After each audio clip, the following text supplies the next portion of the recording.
ಅಬಕಾರಿ ಇಲಾಖೆಯ ಭ್ರಷ್ಟಾಚಾರ ವಿರೋಧಿಸಿ ಪ್ರತಿಭಟನೆಯನ್ನ ಮಾಡಲಾಗಿದೆ. ಬಿಜೆಪಿ ಶಿವಮೊಗ್ಗ ಜಿಲ್ಲಾ ವತಿಯಿಂದ ಪ್ರತಿಭಟನೆಯನ್ನ ಮಾಡಲಾಗಿದೆ.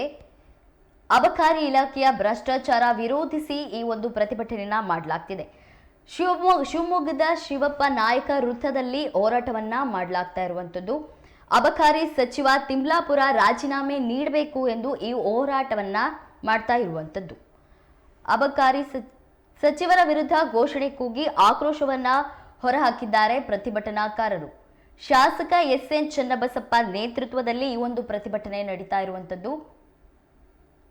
ರಾಜ್ಯ ಸರ್ಕಾರದ ವಿರುದ್ಧ ಧಿಕ್ಕಾರ ಕೂಗಿ ಆಕ್ರೋಶ ಹೊರಹಾಕಿದ್ದಾರೆ ಪ್ರತಿಭಟನಾಕಾರರು.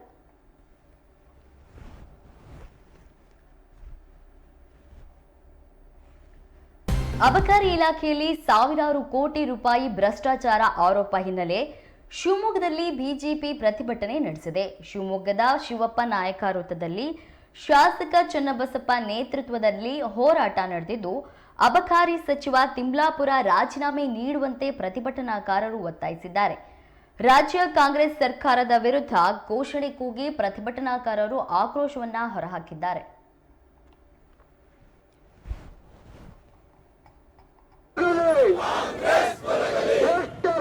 ಲೂಟಿಕೋರ ಕಾಂಗ್ರೆಸ್ ಸರ್ಕಾರಕ್ಕೆ, ದೇಶದ್ರೋಹಿ ಹಿಂದೂ ವಿರೋಧಿ ಕಾಂಗ್ರೆಸ್. ಇನ್ನು 1-2 ನಿಮಿಷದಲ್ಲಿ ಪ್ರತಿಭಟನೆ ಆರಂಭ ಆಗುತ್ತೆ. ನಮ್ಮೆಲ್ಲಾ ಕಾರ್ಯಕರ್ತರು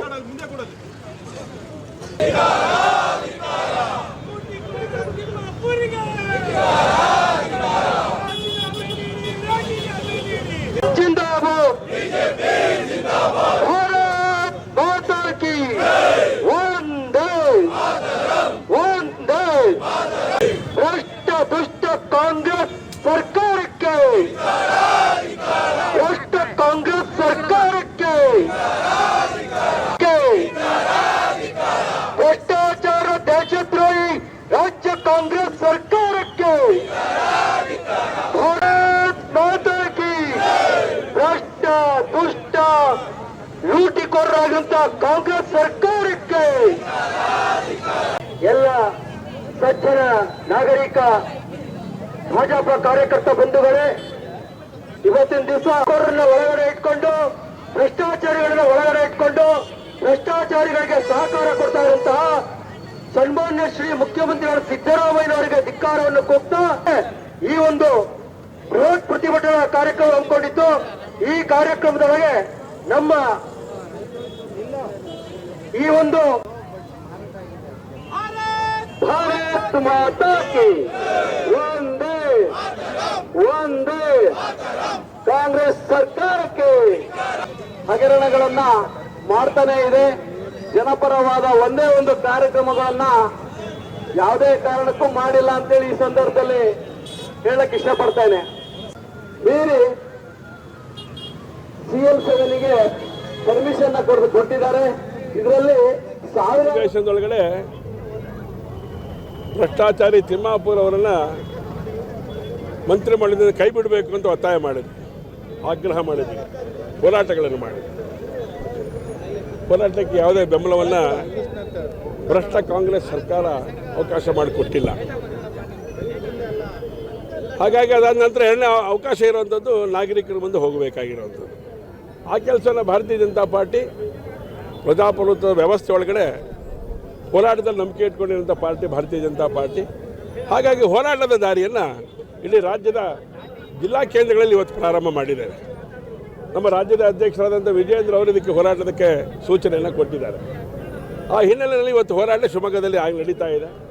ಎಲ್ಲ ಜಿಲ್ಲಾ ಕೇಂದ್ರಗಳಲ್ಲೂ ಕೂಡ ನಡೀತಾ ಇದೆ. ರಾಜ್ಯದ ಜಿಲ್ಲಾ ಕೇಂದ್ರಗಳಲ್ಲಿ ಈ ಹೋರಾಟ ಇಷ್ಟಕ್ಕೆ ನಿಲ್ಲಿಸೋದಿಲ್ಲ. ನಾವು ಇವತ್ತು ಪ್ರಾರಂಭ ಅಷ್ಟೇ. ಇದರ ಅಂತ್ಯವನ್ನು ಭಾಳ ವಿಚಿತ್ರವಾದಂಥ ರೀತಿ ಒಳಗಡೆ ಕಾಂಗ್ರೆಸ್ ನೋಡಬೇಕಾಗತ್ತೆ. ಆ ದಿಕ್ಕಿಗೆ ಹೋರಾಟದ ರೂಪುರೇಷೆಗಳನ್ನು ನಾವು ಮಾಡೋರಿದ್ದೇವೆ.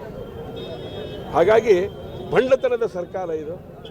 ಯಾರ ಮಾತಿಗೂ ಡಾಕ್ಯುಮೆಂಟ್ ಸಬ್ಮಿಟ್ ಮಾಡಿದರೂ ಕೂಡ, ಯಾಕೆಂದರೆ ವಿಧಾನಸಭೆ ಒಳಗಡೆ ಡಾಕ್ಯುಮೆಂಟ್ ಸಬ್ಮಿಟ್ ಮಾಡಿದ್ರೆ ಅದು ಡಾಕ್ಯುಮೆಂಟೇ. ಆ ಡಾಕ್ಯುಮೆಂಟನ್ನು ಉಲ್ಲಂಘನೆ ಮಾಡ್ತಾರೆ ಇವರು. ಆ ಡಾಕ್ಯುಮೆಂಟು ಇದಕ್ಕೆ ಸಂಬಂಧ ಇಲ್ಲ ಅಂತ ಹೇಳ್ತಾರೆ. ಅದರೊಳಗಡೆ ಏನು ದಾಖಲಾತಿಗಳಿಲ್ಲ ಅಂತ ಹೇಳ್ತಾರೆ. ಹಾಗಾಗಿ ಸಭಾಧ್ಯಕ್ಷರು ಇದ್ರ ಬಗ್ಗೆ ಗಂಭೀರ ಯೋಚನೆಯನ್ನು ಮಾಡಬೇಕಾಗತ್ತೆ.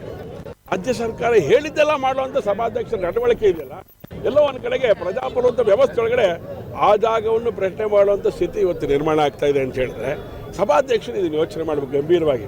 ಯಾಕೆಂದರೆ ರಾಷ್ಟ್ರಪತಿ ಅಂಕಿತ ಹಾಕಿರುವಂಥ ಒಂದು ಕಾನೂನು, ಅದ್ರ ವಿರುದ್ಧವಾದಂಥ ಒಂದು ನಿರ್ಣಯ ಮಾಡಬೇಕು ಅಂತೇಳಿ ಸಭೆಗೆ ಬಂದರೆ ಆ ಸಬ್ಜೆಕ್ಟು ಆ ಸಭೆಗಳ ನಿರ್ಣಯ ಮಾಡಿಸ್ಬೇಕು ಬಿಡಬೇಕು ಅಂತ ಯೋಚನೆ ಯಾರ್ದು? ಸಭಾಧ್ಯಕ್ಷರದು. ಸಭಾಧ್ಯಕ್ಷರು ಒಬ್ಬ ಕಾಂಗ್ರೆಸ್ಸಿನ ಕಾರ್ಯಕರ್ತ ಅಂತ ವರ್ತನೆ ಮಾಡಬಾರದು. ಇದನ್ನು ನಾವು ಭಾಳ ನೋವಿನಿಂದ ಹೇಳ್ತಾ ಇದ್ದೇನೆ ಈ ಮಾತನ್ನು. ಹಾಗೆ ನಡ್ಕೋಬಾರ್ದು ಸಭಾಧ್ಯಕ್ಷರು. ಯಾಕಂದರೆ ಸಭಾಧ್ಯಕ್ಷರು ರಾಷ್ಟ್ರಪತಿಗಳ ಅಂಕಿತಕ್ಕೆ ಎಲ್ಲೋ ಒಂದು ಕಡೆಗೆ ಉತ್ಸಾಹ ಹಾಕುವಂಥ ರೀತಿ ಒಳಗಡೆ ಈ ಸಭೆಗಳಾಗಿರುವಂಥ ನಿರ್ಣಯ 14 ದಿನಗಳ ಕಾಲ ನೋಟಿಸ್ ಕೊಡಬೇಕು ಅಂತ ಹೇಳುತ್ತೆ ಕಾನೂನು. ಅದು ಯಾವುದೂ ಮಾಡಲಿಲ್ಲ. ನಿನ್ನೆ ಅದೆಲ್ಲದನ್ನು ಕೂಡ ನಾವು ಮಾಡಿಕೊಂಡಿರೋಂಥ ಕಾನೂನಲ್ಲಿ ಇರುವಂಥ ಅನೇಕ ಸಂಗತಿಗಳನ್ನು ತಿಳಿಸೋ ಕೆಲಸನೂ ಕೂಡ ನಮ್ಮ ವಿರೋಧ ಪಕ್ಷದ ನಾಯಕರಾದ ಅಶೋಕ್ ಅವರು, ಸುನಿಲ್ ಅವರು ಮಾಡಿದ್ರು ಕೂಡ ಅದನ್ನು ಗಾಳಿಗೆ ತೂರಿ ಸಭಾಧ್ಯಕ್ಷರು ಈ ಒಂದು ಇದಕ್ಕೆ ಚರ್ಚೆಯನ್ನು ಮಾಡಿ ಕೊನೆಗೆ ಉತ್ತರವನ್ನು ಸರ್ಕಾರ ಕೊಡಲಿಕ್ಕೆ 5 ಗಂಟೆ ಕಾಲ ಒಳಗಡೆ ಮಾತ್ರ ಚರ್ಚೆಗೆ ಅವಕಾಶ ಇರೋದು. ದಿನಗಟ್ಟಲೆ ಚರ್ಚೆ ಮಾಡಿಬಿಟ್ರು. ಹಾಗಾಗಿ ಇದು ಕಾನೂನು ಬಾಹಿರವಾಗಿರುವಂಥ ನಿರ್ಣಯ ಅನ್ನುವಂಥ ಸಂಗತಿಯನ್ನು ನಾನು ಉಲ್ಲೇಖ ಮಾಡಿದ್ದೇವೆಲ್ಲ ಕಡೆ. ಕಾನೂನು ಬಾಹಿರವಾಗಿರುವಂಥ ವರ್ತನೆ ಸಭಾಧ್ಯಕ್ಷರ ಮೂಲಕನೂ ಮಾಡಿಸುವಂಥ ಸ್ಥಿತಿ ಕಾಂಗ್ರೆಸ್ಸಿನ ಸ್ಥಿತಿ. ಒಂದು ಕಡೆ ರಾಜ್ಯಪಾಲರಿಗೆ ಅಪಮಾನ, ಸಂವಿಧಾನದ ವಿರೋಧಿ ನಡೆ. ಇನ್ನೊಂದು ಕಡೆ ನಮ್ಮ ವಿಧಾನಸಭಾ ಅಧ್ಯಕ್ಷರಿಗೂ ಕೂಡ ಸಂದಿಗ್ಧ ಪರಿಸ್ಥಿತಿಯನ್ನು ತಂದು ಈ ನಿರ್ಣಯವನ್ನು ಮಾಡಲೇಬೇಕು ಅಂತೇಳಿ ಆಗ್ರಹ ಮಾಡಿದಂಥ ಪರಿಣಾಮ ಇವತ್ತು ಈ ನಿರ್ಣಯ ಮಾಡಿರುವಂಥದ್ದು. ಇದು